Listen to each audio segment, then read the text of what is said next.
Quando você deixa de pertencer a um grupo ou algum relacionamento, seja ele de qual tipo que for, amizade, família, relacionamento amoroso, porque você sente que você não tá mais sustentando um papel muito bem, um papel que é esperado de você, que você mostra um pouco das suas vulnerabilidades ou das suas falhas e você não se sente acolhido, você sente até que você tá perdendo um espaço de pertencimento. Você tá sempre ali sendo a pessoa que entende, a pessoa que doa energia.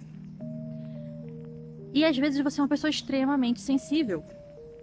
É o meu caso, tá? Sou uma pessoa extremamente sensível, hipersensível a qualquer tipo de estímulo e qualquer tipo de contato com as pessoas. Então, assim, microexpressões, energia, a aura da pessoa, a forma como ela tá se expressando, como ela tá ali, tudo isso eu faço uma micro leitura. Eu faço ali uma leitura assim, passar um scanner ali tão rápido, coisa assim, de segundos, milésimos até, que eu tenho que lidar com tudo isso e ainda lidar com o teatro daquela pessoa, daquelas pessoas, né? Porque tem um teatrinho ali pra você, né, atuar.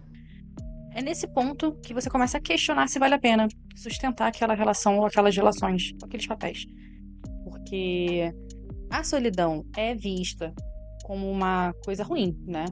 Tanto que tem vários estudos que dizem que a solidão mata mais do que o cigarro.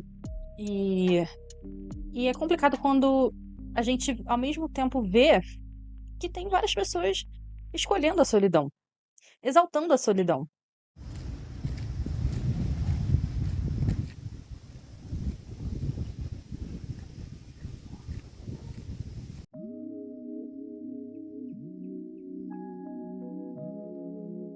E eu exalto um pouco, sim, a solidão, mas a solidão como escolha. Aí tá a total diferença entre a solidão que te adoece e a solidão que te eleva e te fortalece. Porque eu acredito que as conexões humanas, elas estão disponíveis para todo mundo. Acredito que as pessoas que escolhem a solidão a relações ruins, a relações pobres, relações sufocantes, são pessoas mais propícias a criar bons vínculos. Então, provavelmente essa pessoa, ela vai ter menos grupos de pessoas na sua volta. Pode ser que essa pessoa também esteja solteira, não esteja num relacionamento amoroso e esteja ótima. Acho super importante descentralizar o amor romântico também. O que eu tô falando aqui, propondo, né, e trazendo aqui uma análise, é essa coisa de você a todo custo querer ter uma relação. A todo custo eu quero ter um marido, um namorado, uma esposa, que seja. Um ficante, né? A todo custo eu quero ter um grupinho de amigos, pertencer a ele. Né? Às vezes é um grupo de amigos lá da época que você era universitário, adolescente, que não tem mais nada a ver contigo. E você fica ali tentando sustentar um personagem que não tem nada a ver. A todo custo eu quero ter aquela família margarina que se encontra em todos os eventos, as datas comemorativas. A custo de quê? A custo de, às vezes, você estar sustentando uma personagem que não tem nada a ver contigo mais?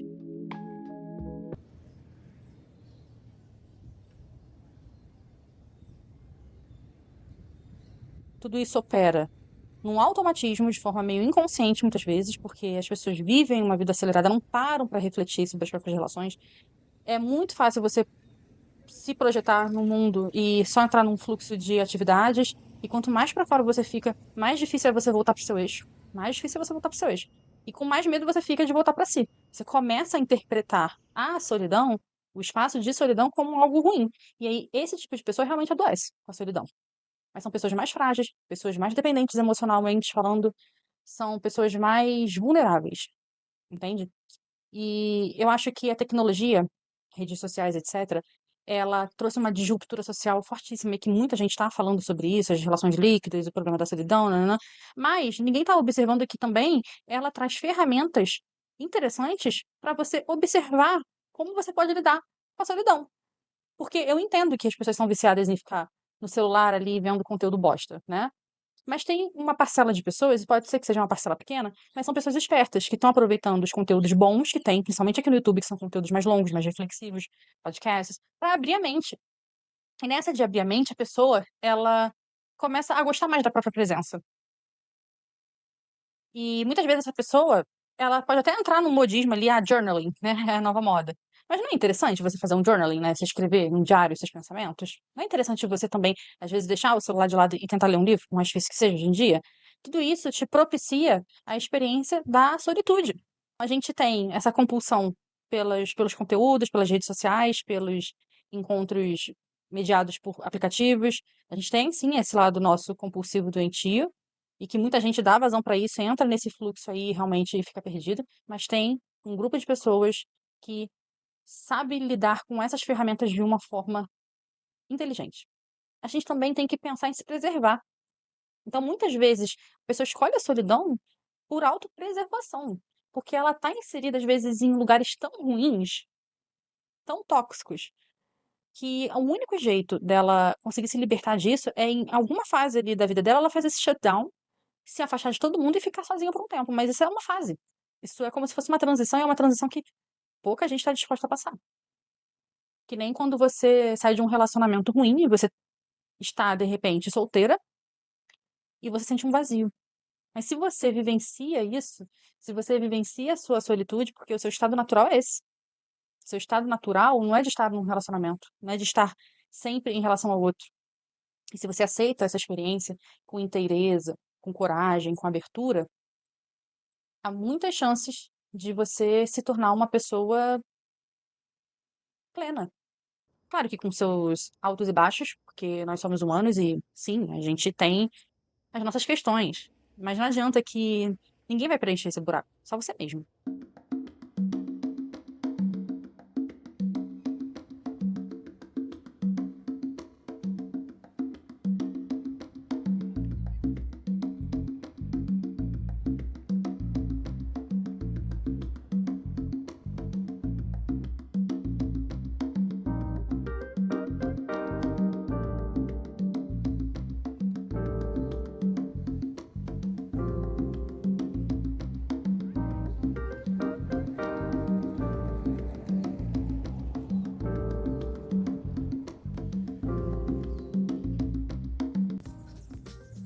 Você ficar presente num lugar sozinha é uma coisa difícil, mas que exige treino.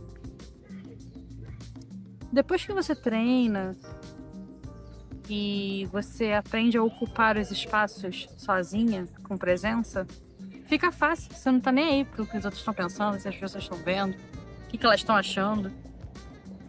Você fica plena e presente. Que nem eu tô aqui agora. E isso é maravilhoso. Acho que isso te traz superpoderes, definitivamente. Porque tem gente que depende de outras pessoas para sair, passear, se divertir, para viajar. Às vezes você tem diversão e espaços encantadores perto da tua casa e você não vai. Até porque também a gente entra no automatismo de passar reto pelos lugares e não apreciar, não estar presente neles. Ainda mais sozinha. Às vezes você depende de uma visita de uma pessoa de fora, de outra cidade, para você mostrar os pontos turísticos da sua cidade. Aí você consegue ver com os olhos daquela pessoa aqueles lugares, e o encantamento daquele lugar. Mas dá para treinar tudo isso sozinha. Você pode se colocar nesses espaços dessa forma. Isso vai tornar a sua vida muito melhor. Você vai ter muito mais qualidade de vida e mais autossuficiência. Às vezes você cresceu numa família, você também se desenvolveu num grupo de amigos ali, e que pra você é meio óbvio estar ali. É óbvio. Não tem nem como você botar um pé no freio. Às vezes a coisa saiu tanto do seu controle, aquelas pessoas estão tão invasivas na sua vida, que você não sabe nem como parar aquilo.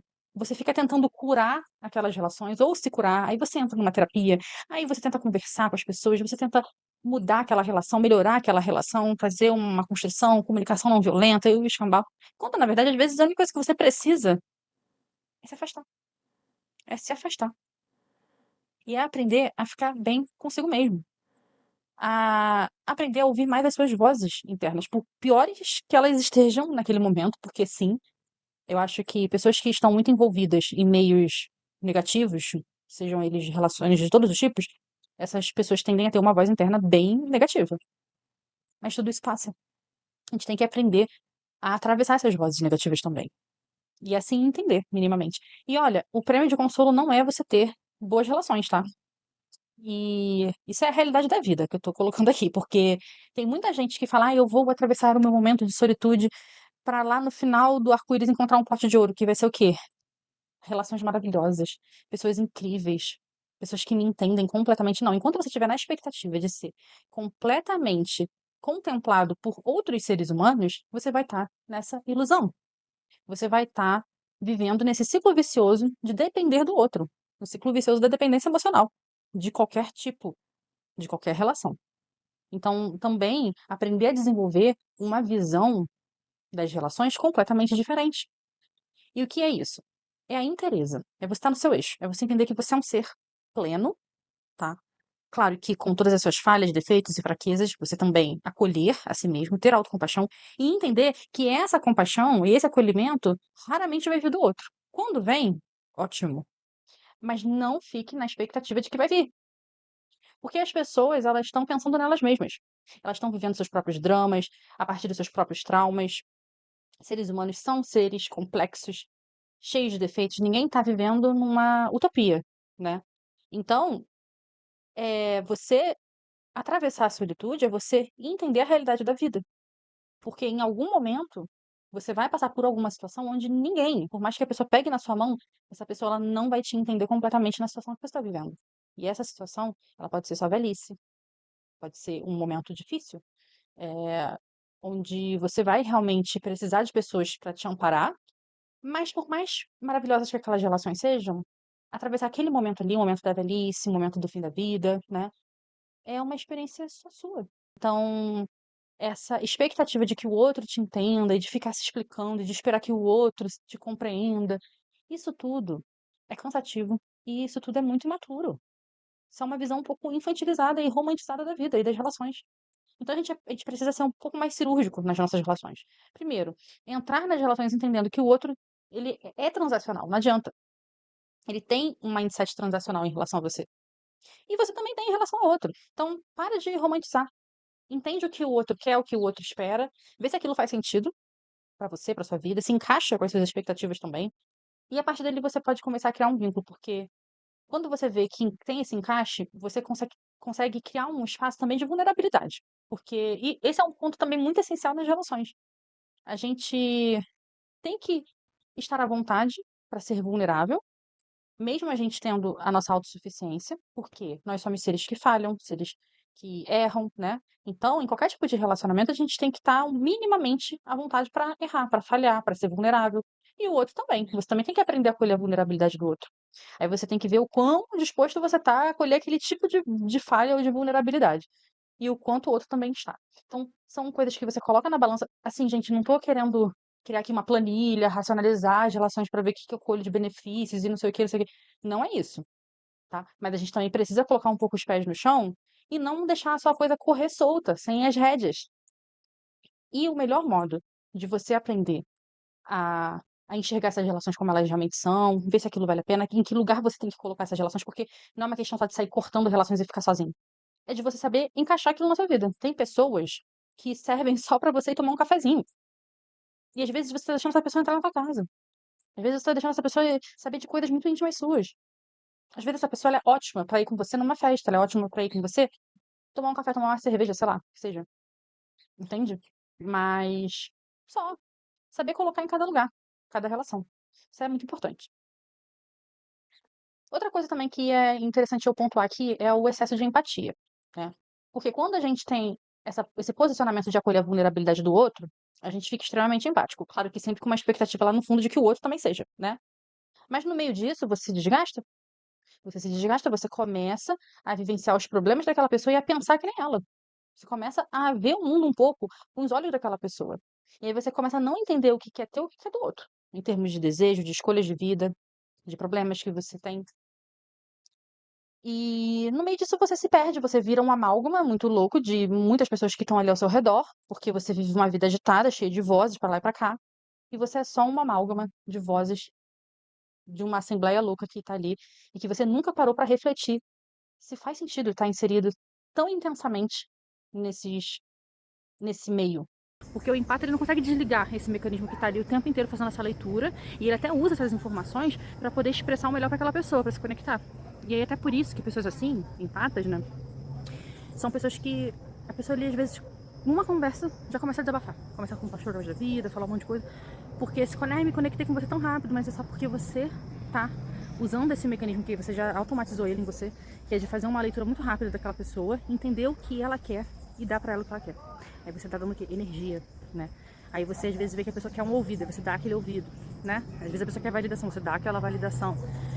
E aí, o que você recebe, sim, pode ser um tipo de validação no sentido de que, ai, como você é legal, como você é compreensiva, como é bom estar com você. Mas às vezes não é suficiente, não é o que você também tá buscando. Você, às vezes você não tem nada pra querer daquela pessoa de fato. E não é porque você tem que querer algo da pessoa também, né? Não é assim transacional. Não completamente, né? Mas às vezes você só quer estar na tua, na paz, sabe? Tranquilo. Às vezes você tá, sei lá, com seus projetos ali, com as suas atividades introspectivas, e você não quer trocar essa paz por essas atividades, pelo menos não de forma tão exacerbada e constante. Então é você também saber o momento em que você tá disposto a fazer essa doação, tá? Porque pra mim, eu encaro muito assim, tá? Tem muitas pessoas que eu vou encontrar sabendo que eu tô indo doar. Então eu já sei disso. Essa relação aqui, esse encontro aqui é pra doação de energia. Então eu já vou com essa expectativa bem baixa de receber alguma coisa, vai sim de doar. Tá? E eu vou, às vezes, de coração aberto mesmo fazer essa doação, sabe? Eu acho que assim, por isso até que eu me tornei psicanalista, né? Terapeuta, porque é da minha natureza doar, né? Entender o outro. E isso é uma coisa boa, isso não é uma coisa ruim, mas você também tem que saber se preservar.